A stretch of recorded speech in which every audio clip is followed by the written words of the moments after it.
Karnusnya apa, Mas? Karnus itu adalah suatu metodologi, Mas Helmi. Ya. Pak Helmi ya. Jadi metodologi dasar mempelajari cara kerja tubuh manusia. Cara kerja tubuh manusia. Oke. Mulai dari tingkat sel hingga aktivitas tubuh manusia sesuai dengan aturan Sang Pencipta. Manusia ini terdiri dari triliunan sel ya. Triliunan sel. Oke. Kan itu ada yang diciptakan.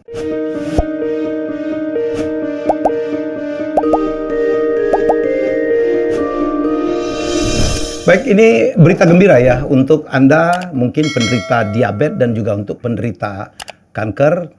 Hari ini ya pagi ini sudah menghadap saya di studio dua orang yang mungkin Anda tidak tahu siapa atau barangkali kalau kenal pun sudah kenal dalam lingkungan terbatas. Yang pertama adalah Pak Iwan Beni Purwowidodo. Ini founder dari Karnus. Karnus apa? Tahan dulu. Jadi sabar. Yang kedua ini dia nih. Mukanya sih mirip Coki Sitohang sebenarnya. Dr. Edi Subagio MR. Wah, ke belakangnya nggak usah lah. Yang beliau menerapkan sistem ini yang merawat atau membuat sembuh banyak sekali penderita diabetes dan kanker. Benar nggak sih diabetes itu ternyata nggak benar selama ini kalau diabetes itu adalah sesuatu penyakit yang tidak bisa disembuhkan? Ya, jadi begini. Dulu mungkin saya masih bilang, ikut ya, stigma bahwa diabetes nggak bisa disembuhkan. Stigma kita nyebutnya ya. Stigma. Jadi dan banyak sekali orang yang yakin, Dok. Mengiyakan itu sudah bertahun-tahun. Termasuk saya loh. Iya, sudah bertahun-tahun, puluhan tahun mungkin. Iya. Dan cuma bisa dikontrol. Bisa dikontrol. Cara ngontrolnya dengan apa? Obat. Obat, lifestyle, ngatur makan sama exercise. Betul, itu. Ya.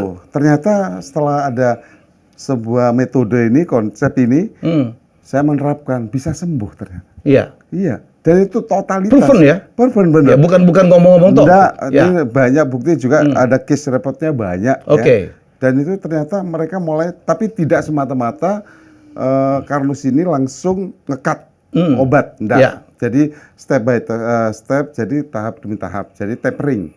Sampai benar-benar enggak minum obat sama sekali. Gradual. Betul. Gradual. Ada contoh paling ekstrim nggak? Apa jangan ekstrim lah, ekstrim lah. Yang rata-rata udah ngobatin berapa orang nih? Kalau dulu katanya dokter kecantikan ya. Iya. Lebih cocok sama.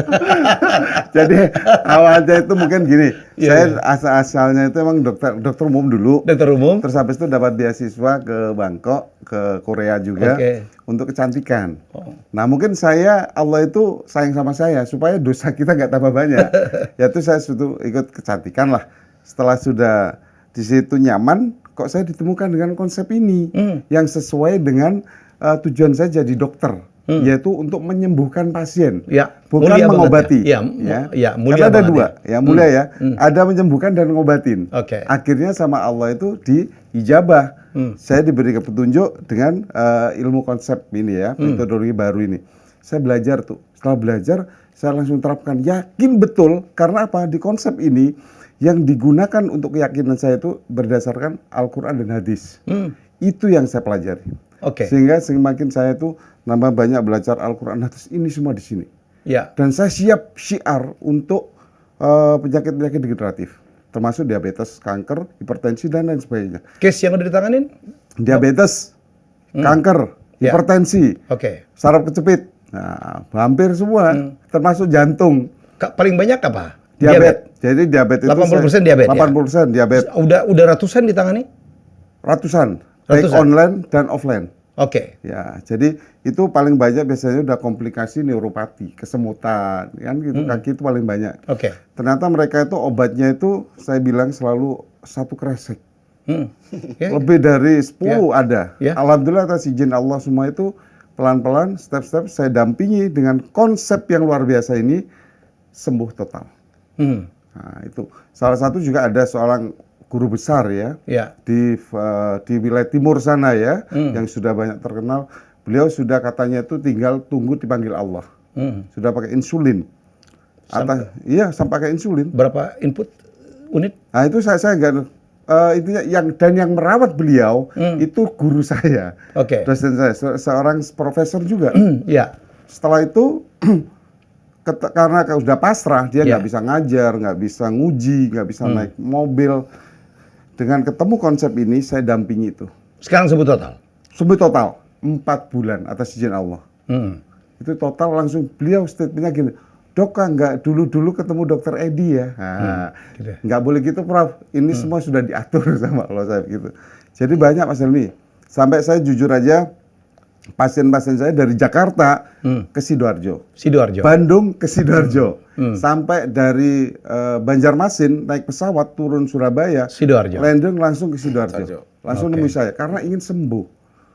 Selama ini mereka udah bosen minum obat, tapi nggak ada yang bilang. Saya tanya ke dokternya, dok, saya minum obat ini kontrol lajin, sembuh nggak? Loh, sudah, yang penting minum obat aja. Emang harus begini, begitu. Jadi sakit hati katanya. Akhirnya mencari alternatif, ketemulah pada saya dengan medsos saya itu sekarang itu banyak. Punya medsos juga udah. Iya, jadi saya itu medsos itu online pasien kurang lebih hampir 2.000 pasien. Dari Sabang sampai Merauke, ada Taiwan, Abu Dhabi, Bangkok, Singapura, banyak. Oke, Karnus, ini foundernya Mas Iwan Beni Purwo Widodo. Iya, Pak. Pasti orang Manado gitu. Manado orang. Jombang ya, Jombang. Oke, ternyata di kelas gue di IPB walaupun saya gak lulus ya IPB. Apa Karnusnya apa, Mas? Karnus itu adalah suatu metodologi, Mas Helmi. Ya. Pak Helmi ya. Jadi metodologi dasar mempelajari cara kerja tubuh manusia. Cara kerja tubuh manusia. Mulai dari tingkat sel hingga aktivitas tubuh manusia sesuai dengan aturan Sang Pencipta. Manusia ini terdiri dari triliunan sel ya. Triliunan sel. Kan itu ada yang diciptakan. Setiap ciptaan ada aturan. Lah manusia diberi akal untuk mempelajari, suruh ikro, membaca, merenung dan berpikir untuk mempelajari aturan Sang Pencipta. Sehingga kita ini hidup ini nggak sekedar hidup lalu dan mati gitu enggak, tapi ada aturan-aturan yang kita taati. Contoh paling gampang adalah kita bicara handphone aja. Handphone itu adalah ciptaan. Kita membeli handphone, meskipun kita sudah beli handphone, uang kita sendiri, kita kan nggak bisa ngawur. Harus tunduk dengan aturan pembuat handphone. Handphone aja ada aturan. Yang bikin siapa? Pembuat handphonenya. Apalagi ciptaan Tuhan. Apalagi manusia. Apakah manusia, kemudian tanaman, hewan, itu ujuk-ujuk ada. Bumi, galaksi, ujuk-ujuk ada. Tanpa ada yang ngatur. Baik lagi ke dasarnya, bahwa itu ada aturannya. Maksud tubuh kita ini, tubuh ini ada aturannya. Ya, kalau ingin sehat, carilah aturan seperti apa. Dan itu sudah tersemat di ilmu dasar yang kita pelajari saat ini.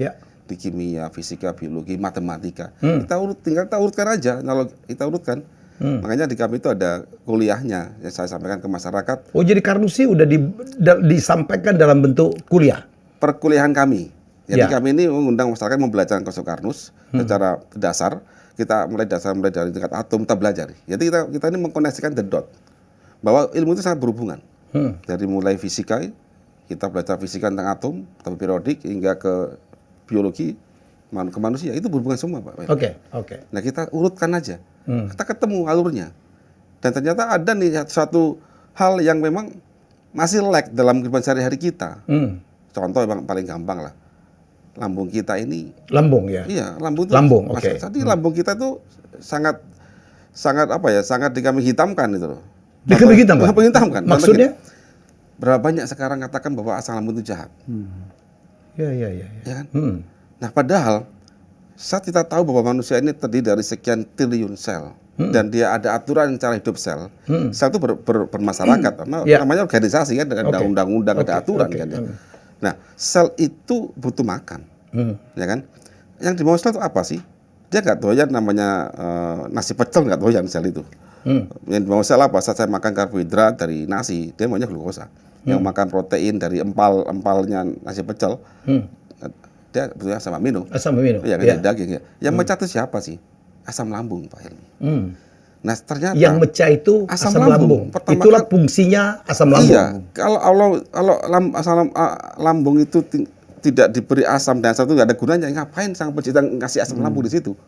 Itu jadi asam lambung itu mengkonvert ya, Mas? Mengkonvert menjadi zat-zat yang dibutuhkan oleh sel kita. Apa aja itu? Asam amino, glukosa, asam lemak. Nah, tiga ini paling penting tiga. Ini tiga utama ya. Tiga utama dulu. Yang ini yang diproses dari makanan kita. Ya. Boleh sate kambing, ya toh, boleh nasi, empang, boleh rawon, tempatmu itu ya. Nah, itu. Tanpa ada itu, maka makanan ini tidak diproses dan dibuang jadi feses. Feses itu kotoran. Ya, kotoran. Ya. Nah, kemudian jadi pada saat kita ini menyampaikan ke masyarakat bahwa asam lambung jahat, lalu kita netralkan dengan obat-obatan yang ada sama saat aja ini. mematikan fungsi itu ya. Betul. Jadi paham ya, saya mencoba mencerna ini orang-orang ilmuwan, kadang-kadang bahasanya itu nggak nyambung gitu ya. Jadi bayangkan asam lambung itu kan yang mengkonvert, yang mengkonversi, yang merubah dari bahan makanan apapun yang masuk melalui mulut kita. Iya. Ya begitu masuk ke lambung, dicerna oleh asam lambung dan dikonversi, dirubah. Iya. Ya, ada yang menjadi asam amino. Asam amino, ya protein itu, ada yang menjadi glukosa itu untuk energi kita. Ya, itu yang katanya paling jahat ya. Katanya. Kalau kebanyakan, katanya. Ada lagi menjadi asam lemak. Asam lemak, dari lemak. Dari lemak itu dibutuhkan untuk energi juga. Untuk energi juga. Nah, bayangkan kalau mesin pengkonversinya kita gak ganggu atau nggak jalan. Nggak fungsi lah. Dengan anggapan orang selama ini asam lemak itu asam lambung itu jahat. Jahat. Oke, terus. Ya, jadi begitu kita netralkan asam lambung karena kita sakit lambung, ya, maka kita karena sakit lambung. Ya, karena sakit lambung, jadi lambungnya tipis, kan perih, langsung dinetralkan. Maka hari itu sel kita tidak makan. Mulai ini kita mulai kelaparan. Dan karena tidak pernah ada solusi untuk menambal lambung, maka orangnya akan terus ketergantungan. Hari ini kita gagal memberi makanan sel, besok masih sakit, minum lagi. Itu yang GERD ya? Sakit jadi GERD akhirnya. Banyak banget tuh ya GERD ya? Nanti GERD jadi anxiety, jadi diabetes, jadi hipertensi, jadi kanker. Dari situ semua awal mulanya. Iya, jadi habis makan ya, misal makan, kayak istri saya, dia kalau terlalu pedas nggak bisa. Apa santan nggak bisa. Kebanyakan makan nggak bisa. Terlambat makan juga nggak bisa. Salah makan juga nggak bisa. Selama ini begitu dia sakit, dihajar dengan obat, betul. Obatnya penetral lambung, mulai dari langsung menetralkan dengan basa, yang kedua sampai menghambat sekresi asam lambung dengan obat penghambat itu PPI namanya. Dan itu mengurangi daya kerja dari asam lambung. Jadi asam lambung seolah itu jahat. Padahal penting ya. Sekarang kita analogi aja Pak Helmi. Kenapa ya kita ini harus makan makanan yang terus dimasak dulu?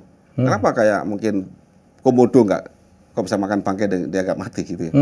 Karena perbedaannya kuat di konsentrasi asam lambungnya. Jadi semakin kuat asam lambung itu maka semakin kuat untuk memecah apapun yang masuk. Jadi makanan kita ini nggak ada yang steril Pak Helmi. Di udara ini banyak sekali bakteri. Sebenarnya. Ya bakteri banyak. Kita ambil aja agar, petri agar yang untuk membiarkan bakteri ya. Itu kayaknya pasti dibiarkan banyak komponen.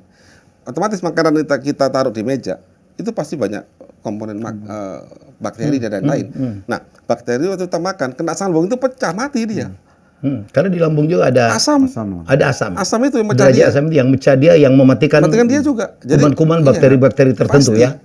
Otomatis dia gerbang utama untuk men-screening ini makanan masuk ke dalam. Jadi Carnus ini fokus di apa ya? Carnus itu pelajari manusia secara seutuhnya, Pak Helmi. Jadi kita bisa akhirnya tahu di mana sih letak pelanggaran yang dilakukan oleh manusia sehingga dia sakit. Karena sakit itu adalah akibat ada hal-hal yang nggak tahu kita langgar. Nah, karena Allah sudah menjanjikan ada kesembuhan, maka kita tinggal flashback ke belakang. Jadi kita memitigasi, kemudian mengevaluasi. Oh, bapak lakukan ini. Oh, bapak dan bapak langgar ini. Mulai dari makanan manusia. Jadi kita ada cooking class, Pak Helmi. Makanlah makanan manusia. Karena kan banyak makanan bukan makanan manusia. Apa sih makanan bukan manusia itu? Banyak Pak Helmi. Contoh paling gampang. Jangan saya tak makan ya. Iya itu masalahnya. Makanan bukan manusia. Berarti makanan bukan makanan manusia. Apa tuh apa? Contoh gini. Kita makan minyak yang terhidrogenasi. Jadi minyak trans, ya creamer. Non-dairy creamer. Non-dairy creamer. Nah, itu bukan makanan manusia. Enggak sehat itu. Enggak jadi pecah oleh sistem kita. Nggak bisa dipecah. Jadi definisi makanan manusia gini.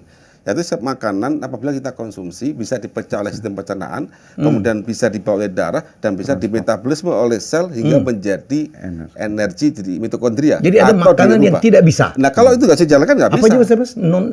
Contohnya ya, non-dairy creamer, misalkan. Non-dairy creamer. Ya, itu flavoring, sintetik. Aroma durian. aroma saja, Aroma bukan saja.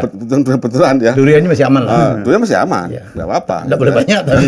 Ya itu kalau kebanyakan masih nggak boleh lah. Oke, terus? Ya, terus kemudian berbagai macam pewarna kayak margarin, ya gitu-gitu. Itu kan sulit dipecah. Karena apa? Karena kita merubah struktur dari makanan dari minyak yang cair kita padatkan dengan proses parsial hidrogenasi sehingga dia terjadilah namanya parsial hidrogenasi nanti. Termasuk daging-daging yang diawetin itu ya Pak? Atau diolah itu ya? Enggak juga? Nah, cara pengolahan sama juga. Contoh gini yang sekilas seperti makan manusia tapi bukan. Contoh, kita memakai daging dengan gula merah. Dipanaskan. Gula merah. Ya, protein dengan gula merah. Oke. Kita masak, kita panaskan. Terjadi resin Maillard. Itu yang apa? Caramelize. Oh, beda lagi. Lah, beda lagi. Jadi taruh protein nih. Protein. Tahu bacem. Tahu bacem. Nah, tahu bacem dikasih gula merah toh. Nah, jadi ada satu reaksi kimia apabila gula merah monosakarida, glukosa, fruktosa ketemu dengan protein dipanaskan oleh 70 derajat Celcius, maka langsung berikatan membentuk reaksi Maillard. Dan itu non enzimatik dan sangat besar molekulnya, tidak bisa dipecah oleh sel kita. Tidak bisa dipecah. Nah, singkat cerita, kalau kita itu kita makan, maka masuk ke liver menjadi akil amid, kemudian sekilasnya, maka liver kan berusaha mendetok dia, dan apabila kelebihan maka dia pecahnya menjadi epoxide akan ngantol di DNA kita, jadilah kanker. Jadi hati-hati ya, yang suka makan tahu bacem gitu. Iya, dan sejenisnya. Tahu bacem atau tempe bacem? Dua-dua? Jadi semuanya. Jadi tahu tempe, kemudian dikasih gula merah loh ya. Iya, yang dikasih gula merah. Iya, gula merah dipanaskan. Nanti protein ketemu dengan gula merah atau monosakarida, gula cair, gula pasir, glukosa cair ya, atau sirup fruktosa cair atau madu pun sekalian sama. Begitu kita panaskan dia, terjadi reaksi Maillard. Ini banyak. Jadi madu itu nggak selalu bagus ya Pak? Tergantung caranya. Tergantung caranya dan dicampur dengan apa? Butuh ilmu itu. Butuh pemahaman itu. Itu yang diajarkan di Karnus? Saya ajarkan di Karnus itu. Akhirnya banyak kesembuhan tadi. Jadi mulai makan kita ajarkan cara masaknya gimana. Gitu ya. Kemudian lambung diperbaiki dulu. Kita punya cara menambah lambungnya. Kemudian punya cara menambah lambungnya. Punya cara menambah untuk yang tipis. Ada lagi lambungnya luka gitu Pak. Ya, makanya kayak GERD itu. GERD ya. Kemudian luka lambung. Ini harus selesai dulu. Nanti kalau nggak selesai ini kemana-mana, bisa anxiety juga loh. Kan banyak orang anxiety sekarang. Iya. Dari situ semua.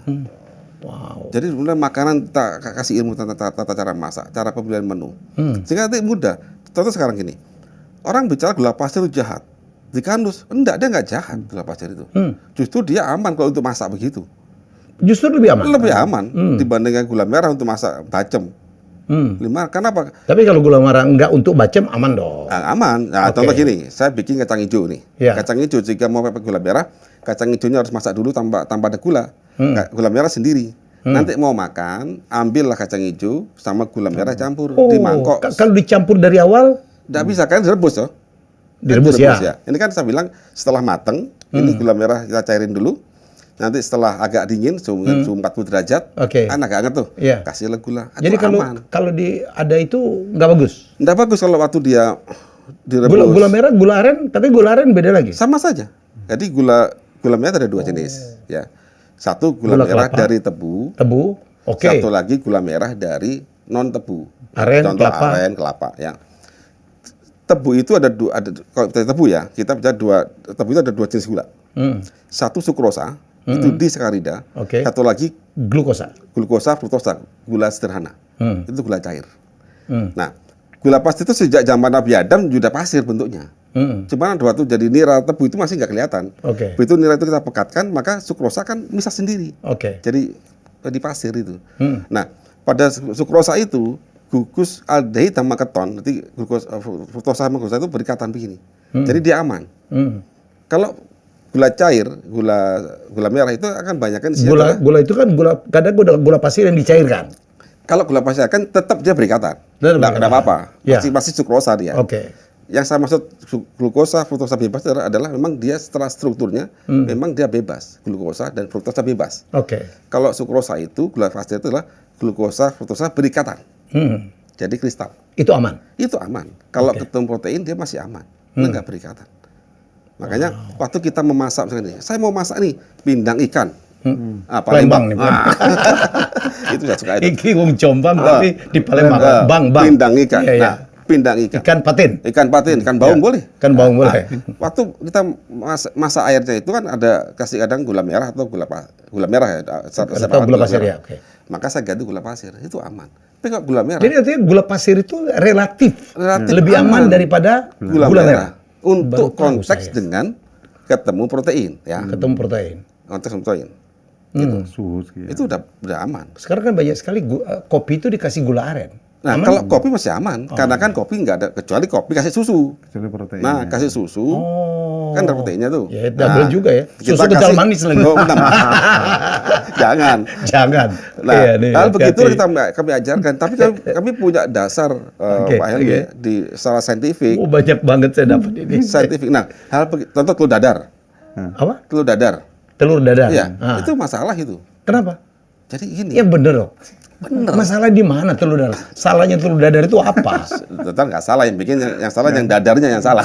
Iya, telur. Telur itu ada dalam telur ada dua komponen, Ya. satu putih satu kuning. Oke. Yang putih kuning, yang putih itu isinya avidin, ada avidinnya. Avidin itu apa? Avidin suatu antibodi yang Allah sematkan di dalam telur Oke. untuk mencegah jika bakteri masuk nggak sampai busuk sehingga Oke. punya umur simpan. Oke. Avidin. Kemudian di kuning itu ada biotin. Apalagi itu? Biotin itu vitamin B. Vitamin Bisa B. B7 ya. Ada vitamin H juga katakan. Biotin itu sangat penting. Yang di kuning. Di kuning untuk Oke. tubuh kita dan tubuh ayam juga. Semua Ya. makhluk hidup butuh biotin. Hmm. Yang dia pakai mitokondria untuk siklus Krebs dan lain-lain. Intinya dia mengambil karbon dioksida, karbosilasi lah kalau nanti teman-teman yang melihat ini ya. Itu sangat penting sekali. Jadi kenapa kok nggak boleh campur? Avidin dan biotin itu sangat kuat ikatan cintanya. Nah, itu ikatan. Jangan dipisah. Nah, apabila dicampur dia langsung bercinta nih, langsung ngikat diri. Iya, oke. Ngikat. Dan konstanta perceraiannya sangat kecil. Iya. Bisa ceraikan lagi dia itu. Oke. Ya. Itu krek hitungan detik nyampur. Artinya waktu kita tek gini, Begitu kita kocok gitu. nah, kocok itu nyampur, kita goreng pun dia nggak bisa lagi. Oke. Kita makan dia akan dibuang, nggak jadi dipakai oleh tubuh kita. Karena Karena sudah terikat oleh avidin. oh, jadi Ya, baiknya nah, akhirnya dipisah sendiri. Jadi kalau kita goreng ceplok bisa. ceplok itu kan tidak dicampur. Tidak campur. Oke. Kemudian diapain direbus. Oke. Itu nggak ada masalah. Tapi kalau itu dicampur masalah. Apa akibatnya sekarang? Apa akibatnya? Sekarang bayangkan gini. Telur itu bagi sebagian orang mungkin murah. Tapi bagi orang mahal. Paling atau murah, menengah ke bawah. Ya. Seorang anak ibunya memberikan telur, ya kan, supaya dia pinter ya. Tapi waktu di dadar, dia akan bikin anak itu stunting nantinya. Karena dia hanya makan hari itu banyak kan satu hari telur aja. Bagi orang menengah bawah Yang juga manfaatnya, khasiatnya sudah hilang. tidak ada. Udah Karena hilang. percintaan tidak terpisah tadi. Iya, karena antara si biotinnya putih sama si kuning. Ya, udah terikat. Akhirnya apa? Untuk tumbuh dia itu akan terhambat. Dari itu kurang. Kecuali dia makan telur dadar tambah lauk yang lain. Oke. Saya bicarakan di sini. Jadi saya kan miskin sekali Pak Iwan. Iya. Dulu satu telur dikocok-kocok bagi 6. Aku Tantowi pinter juga tuh. Nah, Mungkin makan ikan. bukan ikan doang, paling banyak ikan. Ikan. Sekarang saya bilang, Oke. apabila seorang anak ini mereka tuh hari ini makan telur dadar, Oke. hari itu dia udah Udah anak itu pertumbuhannya kan gini. kehilangan gizi lah ya. Iya, kehilangan waktu itu. Nah, apabila itu berlanjut pada orang dewasa dan begitu pola makan dia, karena dia nggak tahu, nggak tahu, akhirnya dia tubuh sel dia itu nggak mampu untuk regenerasi. Ini kan kita kan sekarang Pak Prabowo juga kan mau makanan bergizi itu ya. Kalau untuk rakyat kecil di kampung-kampung kan paling telur.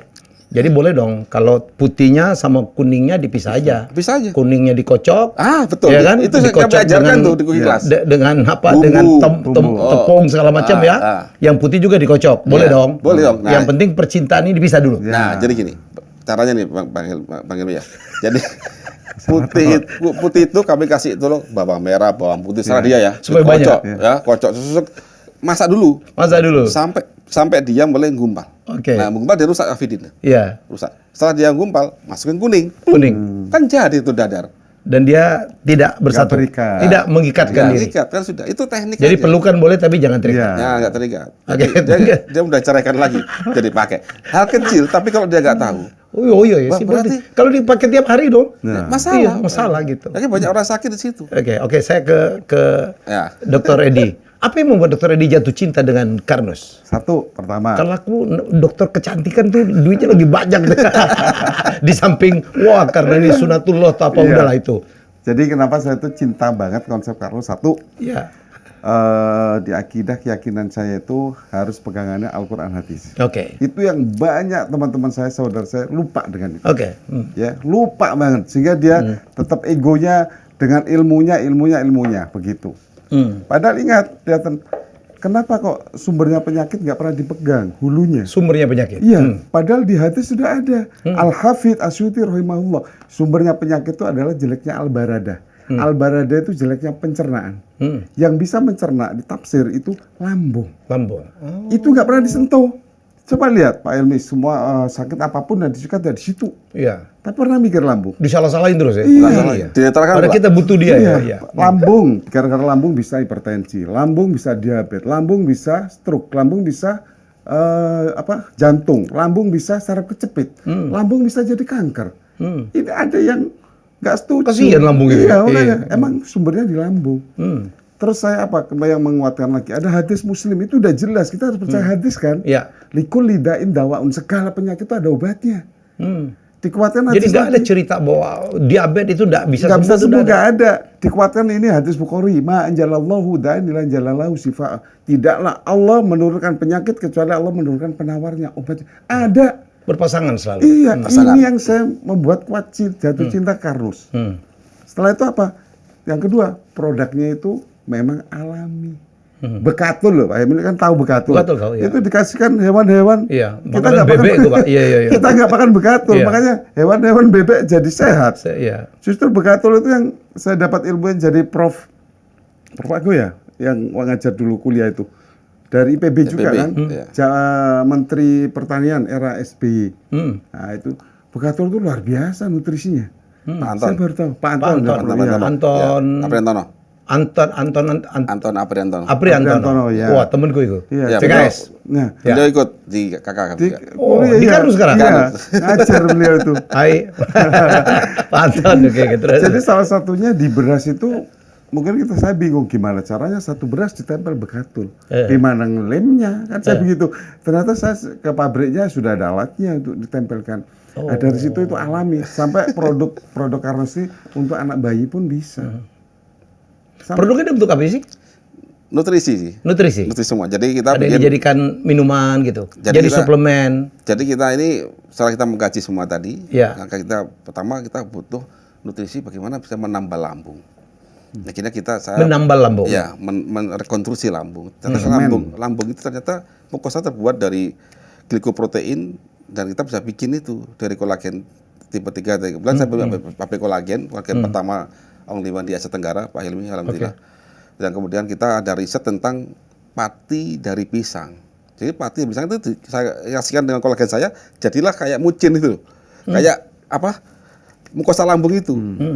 Plek, nambal dia. Kemudian luka-luka iya, nambal. Nanti nambal 4 jam, kemudian didigest, masuk lagi dalam darah kita, dipakai dari dalam. Jadi kita mau skema begitu. Oke. Nah, itu skema itu kita punya nutrisinya. Terus yang kedua, kita butuh skema untuk menyedot plak dan membakar plak. Kan ini problem nih. Pada diabetes, hipertensi, stroke, dan lain-lain. Plak ini adalah makrofag yang memakan TG dan kolesterol terbakar dalam darah. Sehingga kita harus sedot dia. Plak itu ada yang di pembuluh darah itu ya? Pembuluh darah, ya. Yang nempel-nempel di dinding? Nempel itu. Nah, katanya itu juga nggak bisa dicopot, nggak bisa dikecil. Bisa. Coba aja buka biokim itu. Ada yang bilang sama saya, orang ahli juga loh. Nah, dia suruh nggak bisa tuh. belajar lagi. Makanya dia harus dipasang ring gitu. Ya. Karena kalau udah sekali nempel, itu katanya kayak karat gitu, udah nggak bisa lagi dihilangkan. Bisa. Coba beliau minta membuka tentang transporter pada makrofag. Namanya ABC A1 sama ABC G1 ya, G1. Jadi ada teranya itu. Makanya kami ajarkan itu pada kuliah Karnus, Pak Ilmi. Kami insya Allah September ada kuliah Karnus angkatan ke-16. Kuliah Karnus ini Anda buka ya? Kayak seminar gitu? Iya, seminar 2 hari. Kita belajar dari pagi sampai malam. Malam ada praktikumnya. Kita buktikan semua itu. Kita yang ikut siapa aja? Siapa aja yang berminat? Siapa aja boleh. Masyarakat dokter, masyarakat umum, penderita gitu yang pengen tahu. Kalau penderita, banyak kan mereka kalau ingin belajar di dalam ikut kuliah. Kalau enggak, cukup ke dokter kami, dokter Edi, banyak dokter kami juga. Atau ikut cooking class tadi malam. Oke, saya ke dokter ini. Dok, ada juga bahwa Karnus ini juga metodenya juga bisa untuk ngobatin cukup banyak pasien-pasien kanker ya? Alhamdulillah. Jadi bukan alhamdulillah banyak yang kanker, alhamdulillah bisa diobatin. Jadi alhamdulillah bisa diobatin. Saya itu juga nggak nyangka, Pak Helmi. Jadi tiba-tiba kok pasien kanker-kanker yang terutama sudah stadium 3 dan 4, kanker payudara. Oh, banyak kanker payudara. Iya, itu mereka ada sudah yang di kemo, ada yang sudah dioperasi, ada yang nggak mau operasi. Nah, ini ada kejadian satu, orang Surabaya ini sudah 12 tahun kanker payudara. Dan beliau tidak bisa duduk sama sekali, terbaring totalitas. Jadi 12 usia 61. Jadi beliau itu sudah nggak mau dioperasi, takut. Pasrah lah udah ya. Pasrah, takut dioperasi, sudah di kemo 3 kali. Saya tahu beliau kenal saya pada waktu itu, waktu kita umroh awal 2015. Dok, saya nggak bisa apa-apa. Sudah gimana caranya datang ke tempat saya, akhirnya datang sama anaknya dibopong. Langsung ditidurkan. Tidurkan aja, mau duduk gini kesakitan. Saya melihat wajahnya, dia kurus sekali. 12 tahun. Kita bisa pikirkan 12 tahun itu seperti apa. Nggak bisa apa-apa. Saya cuma bilang, Ibu ikhlas enggak dengan kondisi gini? Ya mau ikhlas gimana, Dok? Saya kondisinya kayak gitu. Harus ikhlas. Terus nanti dia yang dipikirkan, karena sudah ada stigma. Nanti saya pengobatan, konsep Karnus ini mengganggu nggak saya pengobatan kemo ini? Yang selama ini sudah dilakukan? Iya, pasti seperti yang juga tidak bisa bikin dia sembuh? Betul. Akhirnya saya yakinkan, akidahnya saya kuatkan, akhirnya mau. Setiap 1 pekan, 7 hari, saya suruh kontrol. Itu perkembangannya luar biasa. Dan yang biasanya saya ada tambahan lain. Saya terapi pakai entong nasi. Nah, ini yang nggak ada punya dokter, mungkin di luar jalur ya. Entong nasi? Iya, entong nasi itu. Apa itu? Terapi pakai alat entong nasi itu. Oh, centong? Entong. Jadi direfleks ya itu? Iya, pakai alat itu saya. Yang sudah 5 tahun minimal dipakai di dapur. Nah, dan itu yang dari kayu? Kayu jati harus. Untuk ditempelin gitu? Bukan ditempelin, kakinya saya titik-titik untuk melancarkan akupunktur gitu ya? Betul. Setiap 7 hari itu perkembangannya luar biasa. Mulai dari bisa duduk, bisa berdiri, terus jalan megang tembok 4 bulan. Atas izin Allah. Sembuh dari keluhannya, sembuh dari sakitnya, dicek labnya juga kanker hilang. Masih ada ibunya? Masih ada sekarang. Dia sekarang malah sibuk ikut suaminya bantu-bantu yang umroh. Boleh disebut namanya? Namanya Bu kalau nggak salah Bu Aminah ya kalau nggak salah. Hai Bu. Seneng ya disembuh. Iya, Bu Aminah itu. Saya tuh nangis sampai jujur karena bisa bayangin kalau kita 12 tahun sakit kanker payudara. Punya ibu seperti itu ya. Betul, saya tuh ya Allah, saya nangis. Sampai beliau katanya anaknya itu dilepas nih, beli roti sendiri, jalan sendiri. Waktu dia mulai bisa jalan, langsung dikasihkan saya. Dok, ini roti buat saya. Kata anaknya, itu tadi nggak mau didampingi, Dok. Padahal jalannya masih gini-gini. Beliau bangga dan senang sekali selama ini tidur terbaring. 12 tahun. Cuma 4 bulan, 3 bulan itu dia udah bisa jalan. Sekarang udah aktif normal? Aktif normal, Masya Allah. Jadi itu yang saya... Dan sejak itu ada di TikTok saya tuh ya di TikTok itu banyak pasien-pasien kanker payudara ke saya. Itu seperti itu ya, saya waduh apa ini emang. Jadi yang diterapkan itu bukan cuma terapi ya? Iya. Tapi sugesti yang saya berikan. Sugesti juga. Ya. Doa juga. Doa ya, oke. Kemudian juga pola makannya diganti, ada suplemen. Iya, ini nutrisi nih. Ada nutrisi. Ya, nutrisi. Jadi Karnus ini banyak sekali juga merubah nutrisi. Betul. Jadi betul-betul mengasup tubuh manusia dengan hal yang diperlukan ya? Iya, betul. Apalagi terus keluar jurnalnya ya dari Dr. Sugeng itu ya Pak ya, untuk algatinya, untuk kanker kolorektal itu. Apa? Kolorektal, kanker usus besar, kolon. Usus besar, kolon? Iya, kolon. Jadi seperti itu. Oh, jurnalnya udah ada ya? Ada. Siapa yang buat? Ada kemarin ada dokter S3 dari Undip yang ngambil penelitian itu. Iya, tentang Karnus. Tentang kanker kolon, kemudian menggunakan metode Karnus. Ya, produk dari Karnus. Anda kan bukan dokter kan? Bukan. Iya. Ini S1 dari IPB. Kok bisa-bisanya? Tapi dia penelitiannya IPB kuat banget lah. Hebat. Jadi Karnus udah punya pabrik sekarang? Punya pabrik. Di Sidoarjo? Sidoarjo sama Pandaan. Sama Pandaan. Ya. Jadi apa aja sih yang diterapkan di pendampingan ya untuk menyembuhkan penyakit ini? Yang pertama kalau secara pasien Ya. itu kan akan ditangani oleh dokter atau terapis yang sudah belajar konsep Karnus. Ada kuliahnya kan. Yang kita lakukan ada 6 langkah nanti itu. Yang pertama adalah perbaikan metabolisme tubuh. Apa? Perbaikan metabolisme tubuh. Metabolisme tubuh. Ya. Artinya lambung dia harus diperbaiki dulu. Itu poin penting pertama. Yang kedua adalah plak itu harus diambil. Wah, ini 2 hal penting ya. Ya. Memperbaiki lambung. Kemudian plak akan diambil. Jadi penderita-penderita GERD yang ini insya Allah bisa disembuhkan. Justru itu harus sembuh dulu. Sembuh dulu. Baru yang lain sembuh. Habis itu plak. Habis itu plak itu ini kan berbarengan. ke jantung segala macam. Ya, plak itu akan sejalan dengan lambung baik, maka plak ini akan kita ambil, kita bakar dan kita cegah supaya tidak timbul lagi. Ya. Nah, itu ada nutrisinya itu yang penting. Nah, kemudian kita ajari cara makan, cara masak, ada cooking class-nya. Yang benar. Yang benar. Kemudian ya kita minta dia berdoa, kemudian kita kasih nasi khusus juga, ada caranya ya, kita punya skema untuk ngambil plak itu ada butuh skema sebenarnya. Dari pola makan dan menunya dia. Menunya. Ya, kita suplai pembakaran lambung, nutrisi untuk lambung, kemudian pengambilan inisiator oksidatif di dalam darah supaya tidak terjadi plak lagi. Itu yang argati. Semuanya dengan asupan. Asupan. Yang kemudian, ya, yang benar. Dan ada nasinya juga ada. Jadi ada agi sereal untuk lambung. Jadi beras. Jadi ada produk Karnus yang Ada beras. ada tiga. Pertama adalah perbaikan lambung. Itu dengan agi sereal. Sereal, oke. Agi sereal jenisnya. Itu untuk nambah lambung. Yang kedua adalah pakai algati untuk mencegah terjadi plak, menangkap penyebab oksidasi parsial dalam darah. Oke. Dan itu belum ada di Indonesia. Patennya kami pegang. Oke. Yang ketiga, kita kasih nasi khusus dari beras para petani yang kita salut dengan Pegato per tiap bulirnya. Oke. Sehingga dia akan dalam intinya dalam skema biokimia kita akan melakukan beta oksidasi untuk membakar plak itu. Gitu aja. Itu skenario. Ya, 3 hal ini kita lakukan. Nanti pasien kita minta untuk berjemur, kemudian berdoa. Berjemur jam berapa? Mulai jam 10 sampai jam 12. Serah pilih jam yang mana. Selama 2 jam? Enggak, ya 10 menit. Tergantung nanti kita atur. Kita punya aplikasinya. Itu jam yang paling bagus ya? 10 sampai jam 12? Ya, betul. Kita ada kajiannya sana. Dan kita ada aplikasinya. Ada robot Karnusnya. Jadi pasien itu tetap pakai robot Karnus. Dia bisa melaporkan keseharian di situ, ngecek semua ada analitiknya. Dokter kami waktu dia konsultasi, cek robotnya, dia bisa kasih advice. Karena hari ini sakit ini, apa terjadi hari ini adalah akibat kejadian masa lalu. Nah, kita bisa intercept. Oh, Bapak tanggal sekian ada masalah, ada pelanggaran di sini. Perbaiki ya, gini. Jadi kita minta. Sudah ada aplikasinya? Ada. Jadi kita ada makanan tempat foto. Karena kita ada learning by doing nanti itu. Ada makanan yang memang bukan makan manusia. Gitu kan. Kalau udah ikut cooking class gampang, dia tahu. Kalau belum ikut cooking class, ya dia akan dipadu oleh dokter kami. Nah, contoh dia makan telur dadar. Oh, langsung kita note, Pak, jangan makan telur ini ya. Caranya begini. Nah, itu. Jadi nanti kita ajarin learning by doing. Sehingga nanti ada perkembangan. Oh, ternyata manusia itu hidupnya seperti ini.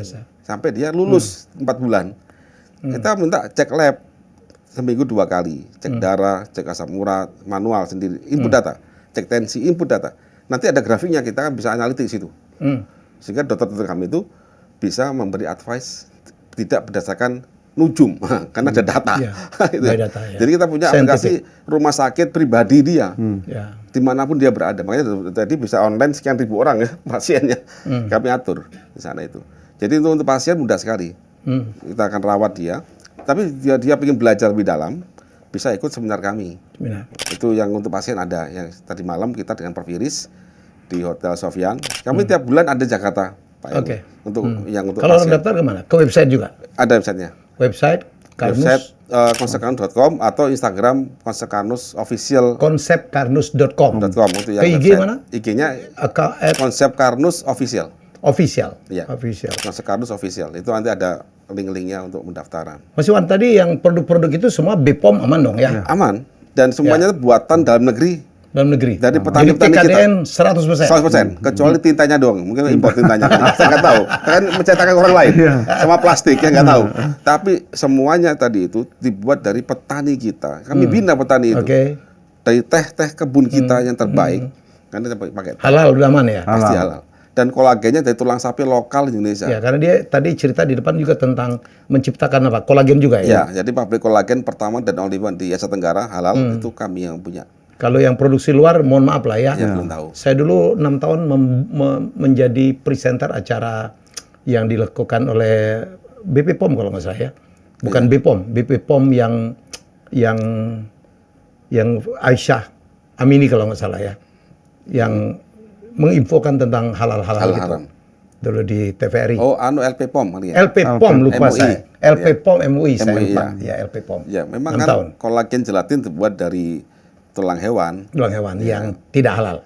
Ya, bisa halal, bisa tidak halal. Ya. Cuma kalau pabrik itu di negara muslim minoritas, ini kan halal masalah kepercayaan ya. Kepercayaan ya. Kalau muslim minoritas ya otomatis kan Diragukan. orang nggak peduli itu disembelih atau tidak. Gitu. Ya, jadi di kita tuh ada kolagen juga ya? Ada Ada kolagen. kolagen. Ya, itu penting sekali kolagen itu. Ya. Tapi harus kolagen dari sapi untuk manusia itu. Ya. Jangan dari ikan. Karena dari ikan itu tinggi metionin. Itu orang nggak paham itu. Begitu tinggi metionin, kalau kita hubungkan dengan DNA, ya, maka dia bisa membuka histone untuk pembacaan DNA kita. Bagi orang yang ke arah kanker bahaya itu, maka dia makin cepat jadi kanker. Malah mengaktifkan. Mengaktifkan, karena dia membuka Ya, saya histone dengar itu. ada bahwa kanker itu udah ada dalam tubuh manusia. Ya, itu dalam dibuka sel tapi histone-nya. ditutup ya kan, Ya. diproteksi. Proteksi. Di Ya, jadi trigger nanti dia kalau dia terbuka. terbuka, nah ada zat yang memang bisa merilis Ada, itu ya. merilis. Nah, maksud satunya adalah untuk metionin. Nah, itu hati-hati. Makanya kita Metionin. kalau cari suatu makanan atau suplemen, pastikan metionin itu sama kita equal. Oke. Jangan sampai dia lebih tinggi. Itu bahaya. Oke, saya tadi menerangin ke saya bahwa sejarah memang manusia itu sejarah diabetesnya tuh udah melekat ya, tinggal menjaganya atau gimana tadi Mas Iwan nerangin ke saya? Jadi Umur 0 sampai 40 itu aman ya. Tidak ada begitu. Itu kan perjalanan pasien diabetes. Perjalanan Jenjang- pasien diabetes. Jenjang karir diabetes. Jenjang karir. Oke, terus. Jenjang karir diabetes. Artinya gini, setiap orang yang nggak paham skema itu, pasti dia akan melamar jadi pasien diabetes. Oke. Karena dia melanggar aturan tubuh dia sendiri. Oke. Meskipun dia nggak tahu, dia akan melamar jadi pasien diabetes. Jadi diabetes itu bukan masalah, bukan jahatnya gula. Kasihan gula itu jahat kan. Padahal sel kita ini sangat cinta gula. Sangat cinta. Sangat butuh gula. Sangat cinta, bukan Ya. butuh lagi, cinta. Cinta. Semua sel kita sangat cinta. Semua doyan gula. Gitu kan. Kalau berlebih memang masalah. Cuman ada aturan, sang pencipta membuat aturan pada semua sel kita dalam menerima gula dari darah. Oke. Kan darah kan hanya pelayan, dia hanya mengantar saja glukosa ya. Nah, apa perintahnya dia? Allah itu men-setting begini. Sel manusia, kamu boleh ngambil gula dari darah kalau kamu mendengar perintah dari pankreas. Perintahnya itu bernama insulin. Nah, gitu kan. Kalau disetting bahwa jika kamu mendengar perintah, otomatis sel punya telinga toh, punya reseptor, ya kan. Jadi awalnya tolak begitu gula darah bawa gula, maka pankreas tahu berarti dalam darah kita ada gula, maka dia bikin insulin supaya sel itu mengambil gula kan gitu. Oke. Nah itu analogi begitu. Nah someday biasanya itu pankreas bikin satu insulin. Insulin fungsinya apa ya? Saya tahu. Itu hormon itu perintah. Perintah, surat. Oke. Jadi kalau gini, dalam manusia begini Pak Helmi. Tubuh kita itu adalah organisasi sekian triliun sel, organisasi ya. Negara kita berapa anggotanya? 270 juta manusia. Iya. Butuh undang-undang nggak untuk ngatur ini? Butuh kan? Nah, Butuh. sama, sel kita ini juga punya undang-undang. Di negara kita ada UUD 45. Di sel kita ini siapa? DNA. DNA itu diturunkan jadi hormon. Oke. Ya kan? Sama UUD 45 jadi Kepres, Kekmen, Perpu, Perdes, misalnya desa hingga desa RT, itu udah menuju ke UUD 45 dong. Oke. Nah, itu seperti itu analoginya. Nah, ada skema, begitu ada aturan tentang gimana jika ada gula dalam darah, ada aturannya. Sel-sel otot dan tubuh kita mayoritas adalah sel otot kan, tubuh ini mayoritas sel otot, jenis selnya. Sel otot, kamu kalau butuh gula dan gula itu adalah makananmu, kamu harus nunggu jika diperintah oleh tubuhmu. Siapa yang memberi perintah itu pankreas. Karena dia punya sensor. Kita ada gula dalam darah maka akan ngasih. Pankreas itu punya sensor. Punya sensor. Oh ini yang butuh. Sel ini butuh. Nah, gitu. butuh. Oke. Itu ada gula maka. Dia kirim melalui insulin yang Nah, pembawanya.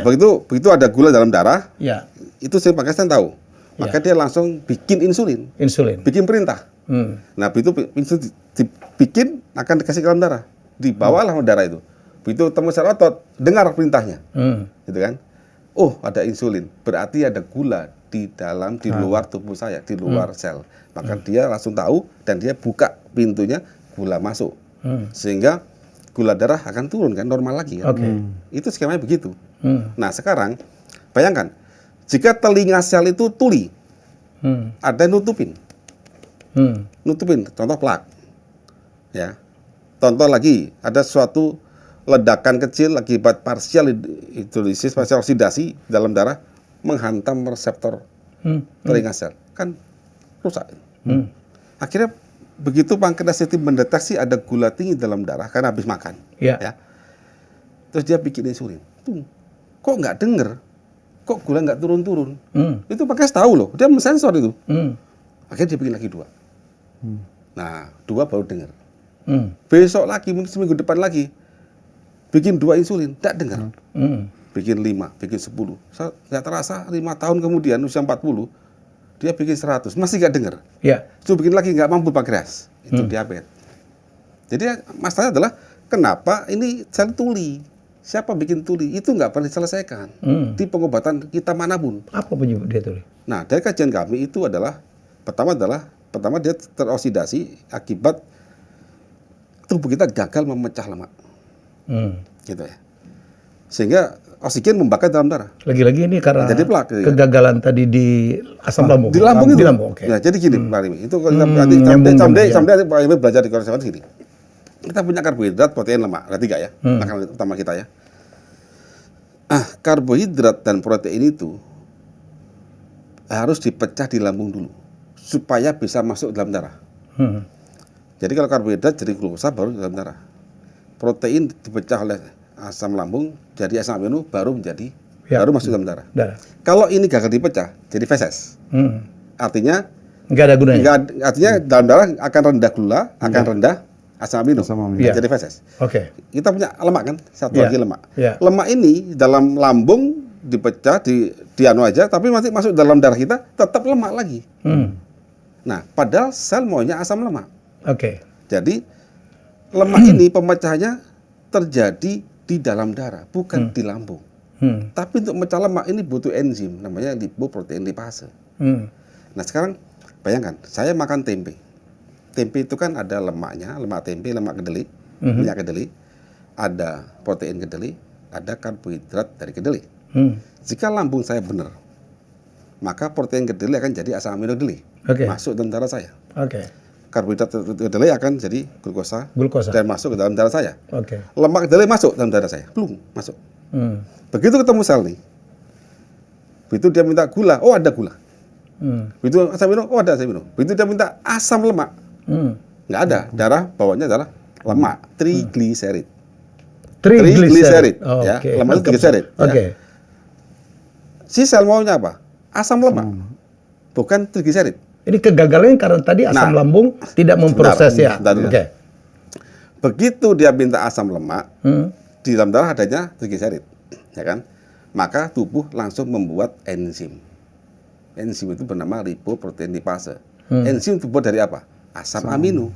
Asam dari mana? Dari tempe yang protein tempe yang dipecah oleh asam lambung. Kalau selesai kan? Nah sekarang kita bayangkan, simulasikan, asam lambung saya netral. Kena obat mah. Kena obat netralin. Asam lambung. Nah, akhirnya saya makan tempe nih. Karbo tempe sebagian nggak dipecah. Protein tempe nggak dipecah. Jadi feses. Lemak tempe masuk dalam darah. Ingat, karbo jadi feses, protein tempe jadi feses. Akhirnya dalam darah saya rendah asam amino, ya kan? Tapi lemak tempe masuk. Nah, begitu sel itu minta minyak tempe, asam lemak tempe, adanya triglycerid tempe. Dia minta dong pemotongnya. Pemotongnya adalah enzim. Apa bahan baku enzim? Asam amino tempe. Dicek. Nggak ada. Jadi feses. Ya sudah, nanti numpuk. Nah, sekarang darah kita itu, Bang Helmi, itu bawa oksigen. Dan bawa bahan bakar. Sekarang kita lihat di mobil. Mobil itu bahan bakar dan oksigen ketemu di mana? Kan di dalam piston. Darah kita enggak. Di sepanjang pipa bahan bakar itu ada oksigennya. Artinya apa? Ini begitu makanan masuk dalam darah kita, ini tidak boleh lama-lama. Ini harus segera masuk ke dalam sel. Oksigen nanti ketemu sel di mitokondria. Pembakaran di mitokondria. Pembakaran tidak boleh terjadi di luar mitokondria. Mitokondria adalah ruang bakar sel, kayak piston mesin mobil kita. Ya. Nah, begitu. Jadi bayangkan, jika lemak hari ini dalam tas saya lemak atau triglycerid dari pempek bulan lalu, kira-kira ada ketemu oksigen terus tuh. Ya. Kan terjadi kebakaran, namanya oksidasi parsial namanya. Begitu terjadi kebakaran tadi itu secara parsial, maka akan ada inflamasi di dalam pembuluh darah. Datanglah makrofag. Dia makan, pluk, makan. Banyak jumlahnya, Bang Helmi. Yang dimakan. Iya banyak. 1 sendok makan minyak goreng itu banyak jumlah molekulnya itu. Coba dihitung aja. Banyak sekian juta triliun molekul. Ya, molekul saya bicara. Dimakan makrofag. Nah, makrofag itu makan banyak lemak yang gagal dipecah itu, dia bentuk foam cell. Jadilah plak. Jadilah plak. Nah, plak itu jadi ring jantung itu semua dari situ. Iya, karena apa? Pembuluh darah menyempit. Akibat kegagalan memecah lemak tadi. Akibat apa? Tertarik lagi. Ada 2 hal akibatnya, dari lambung yang gagal memecah. Yang kedua, Anda salah makan minyak. Minyak yang terhidrogenasi tadi saya sampaikan, kayak creamer, non dairy creamer tadi. Lemak yang terpolimerisasi dari akibat kita memasak makanan berulang-ulang. Makin enak kan? Kayak rendang gitu ya. Iya. Minyak jelantah. Minyak jelantah. Gitu. Saya makannya pakai minyak jelantah. Nah, enak itu. Enak sekali kan. Nah itu terpolimerisasi. Kita nggak tahu. Jadi akibat lampu netral, ketidaktahuan tata cara masak tadi jadi satu. Pelak masuk. Dan itu gagal. Itulah kita melanggar algoritma sang pencipta. Nah, tapi jangan khawatir. Allah itu membuat skema lain. Dan disebutkan oleh ilmu pengetahuan. Contoh di makrofag yang jadi plak itu. Apakah bisa diambil? Bisa. Ternyata bisa. Ada transporternya. Namanya ATP binding kaset A1. Cuman dia butuh zat yang mengambil. Namanya ApoA1. Dibuat dari mana? Di dalam usus halus, ya. Di plasma sama di liver. Cuman dia butuh bahan baku. Itu kami sematkan di AG sereal. Itu singkatnya begitu. Begitu lama bagi, saya minta dia makan manusia. Ada cara makannya, cara masaknya. Dibawa. Ngambil lah itu, diambil, tung, dibakar. Selesai. Makanya ada kesembuhan. Canggih manusia itu. Semakin dalam kita asal kita tahu caranya. Caranya, itu kita ajarkan. Jadi asupan apa yang diperlukan, asupan apa yang harus dihindari. Dan kami tidak sekedar doktrin, bukan. Kami itu ada kuliah kanusnya. Silakan ikut, tetap belajar bareng. Debatlah saya di situ, nggak apa-apa. Karena kita belajar Krebs cycles. Anda paham nggak Krebs itu? Kalau belum paham ya nggak usah debat. Karena biokim dasar. Gitu. Udah berapa orang yang berhasil diobatin atau mungkin punya catatan atau udah menjadi pasien atau menggunakan ini dapat manfaat? Case report kami itu yang terdata yang taat dari report kami itu ada sekitar ratusan orang. Ada case reportnya. Data total dari pasien tadi sekian 1.000 orang. Dokter kami kan banyak dokter kami yang nggak pernah di total. Nanti kami compile semua ada berapa ribu orang. Mungkin ada 10 ribuan ada itu nasional. Cuma kan kita publikasi secara massal ya. Cuma kita kasih case report ada. Jadi perjalanan pasien masuk sehingga 4 bulan di wisuda, lulus selamat, Anda wisuda lulus diabetes sembuh itu ada. Berdasarkan kan banyak sekali yang sembuh ya, dibantu oleh Mas Iwan ya. Alhamdulillah. Jadi kami dan tim ya. Artinya saya kan bukan dokter, tapi saya memberikan tentang suatu kajian. Teman-teman dokter dan terapis yang punya hak untuk ngobatin menggunakan cara ini, ya mereka ada kesembuhan. Karena ilmu kami ini tidak tentang dengan medis, karena memang beliau waktu belajar di kuliah kan dia belajar tentang biokim dan sebagainya, tapi banyak kan tidak paham saja. Tapi kalau Anda pakai kecap, resin melat tadi AGE, Advanced Ingredient and Product, akil amid dan sebagainya, itu udah tahu, semua orang pangan tahu, tapi dia nggak tahu di mana aplikasinya. Hal kecil itu.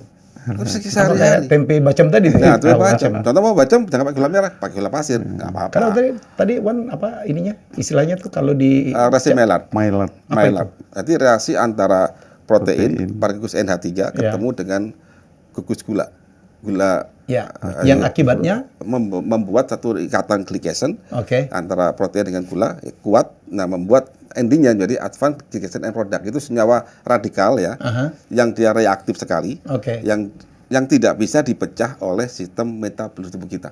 Jadi gini Bang Emi, jadi gini, sel itu pada saat ketemu dengan glukosa, dengan asam amino, ini mempunyai pintu berbeda. Berbeda. Jadi glukosa sendiri masuk, asam amino masuk. Asam amino masuk. Nah, contoh Bang gini, Bang Emi. Bang Helmi dengan istri masuk ke toilet suatu hotel. Karena di suami berpisah kan.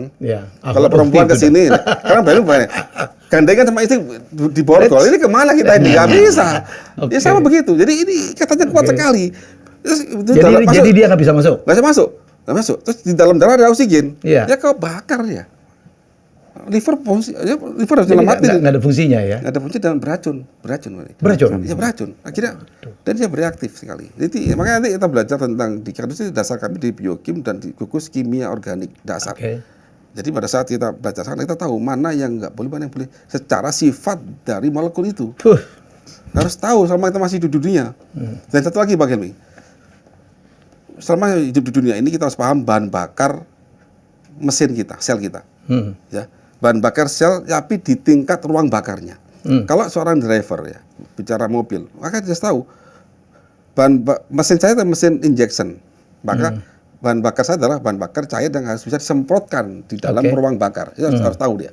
Ya kan? Sama juga dengan tubuh kita. Sel kita itu bahan bakar yang di ruang bakar dia adalah asetil-CoA, CH3CO-CoE. Itu wajib tahu dulu. Apa seperti itu? Driver. Apa itu nanti terjadi di konsep kanus. Saya sering sampaikan ke masyarakat. Anda pahami itu asetil-CoE, ingat-ingat selama masih hidup di dunia. Itu aja. Nanti di akhirat beda lagi, saya nggak tahu apa. Berat sih, nggak perlu makan lagi juga. Nanti kita runut dari situ ketemu, dari sini ketemu. Kalau gini pintu kita cut, sakit kita. Nah, udah itu aja. Kalau mau sembuh, balikin. Wow, ini kita udah satu jam nih. Keren. Kita udah ilmu sekarang berkembang. Jangan dibongkar semua. Ya dia harus dibuka, dia ada semua deh. Ada semua nih, sebagian. Ya. Tapi ini konsep Karnus. Ini fundamental. Pendekar Nusantara katanya. Nanti kuliah Karnus kita bongkar semua itu. Oke, jadi ada seminarnya, ya ada websitenya, ada di IG juga ya, ada akunnya. IG, jadi konsep Karnus. Konsep Karnus official. Ya, kalau di IG. Kalau di website konsepkarnus.com. Ya, Anda bisa tanya-tanya. Jadi sahabat saya pikir penting. Saya hari ini ya banyak sekali yang selama ini ternyata salah. Ya stigma yang salah bahwa diabetes tidak bisa sembuh. Kanker apalagi ternyata semua Allah itu menciptakan penyakit pasti ada obatnya. Ada pasangannya juga pasti ada. Semuanya diatur berpasang-pasangan. Berpasang-pasangan. Ya berpasang-pasangan. Jadi banyak hal. Dan di Karnus kita juga, dan banyak sekali hal-hal yang kita makan selama ini ternyata itu bahaya. Bahaya karena cara masaknya, cara pemilihannya, cara timingnya. Ya kayak tadi kecap, kayak gula merah, saya kaget-kaget juga tuh. Jadi menurut saya mari kita hidup sehat karena sehat itu penting. Dan butuh ilmu itu. Ya. Karena sakit itu lebih mahal daripada sehat. Betul ya. Jadi meskipun dikasih kamar yang VIP, saya yakin nggak mau. Jadi semoga ini bermanfaat. Jadi dan ada produknya. Jadi di konsep Karnus sudah menyediakan apa juga yang harus diasup. Ada suplemen, ada beras, bekatul segala macam yang baik untuk dalam rangka memperbaiki sel-sel kita ya. Dan saya percaya bahwa memang saya tahu betul bahwa manusia itu terdiri dari sel. Jadi sakit, sehat itu tergantung kepada organisasi selnya. Kalau dibikin ngawur ya ngawur, ya kan? Jadi itu dia. Dokter Edi, ada yang ingin disampaikan mungkin? Baik, yang saya sampaikan cuma sedikit atau satu ya. Sadar dan sadarlah bahwa sumbernya penyakit ada di lambung dan itu sudah ada hadisnya kita kalau beragama. Oke, ya. Konsep Karnus itu sangat sekali ya. Iwan ya, ini junior saya. Juga seorang penemu yang sangat luar biasa, punya concern untuk bagaimana menolong banyak orang ya, Wan. Ya, jadi bahwa banyak sekali atau hampir semua penyakit itu berasal dari lambung. Namanya orang mistreatment tentang lambung. Ya, apalagi penderita GERD ya. Jadi kadang-kadang begitu sakit itu yang dikonsumsi adalah obat-obat yang justru mematikan fungsi lambung. Padahal lambung itu, terutama asam lambung itu sangat diperlukan untuk mengkonversi, merubah. Ya, tadi yang dikatakan karbohidrat. Ya, ada dibutuhkan jadi glukosa ya. Jadi protein menjadi asam amino, ya karbohidrat menjadi glukosa dan diperlukan juga lemak menjadi asam lemak. Secara nggak langsung. Jadi itu dibutuhkan. Nggak boleh diganggu itu supaya metabolisme kita tidak terganggu. Mas Iwan, ada yang ingin sampaikan? Ya, sehat butuh ilmu, maka kita harus belajar. Oke. Ada seminarnya, ada online-nya. Ya, jadi silakan ikutin. Saya senang banget karena ya KPN juga ya. Jadi video saya sharing tentang bagaimana cara hidup sehat ya. Mari kita tetap menjaga supaya kita sehat, karena sehat itu sangat mahal menurut saya ya. Kita jumpa lagi dengan tamu hebat saya selanjutnya. Terima kasih. Assalamualaikum.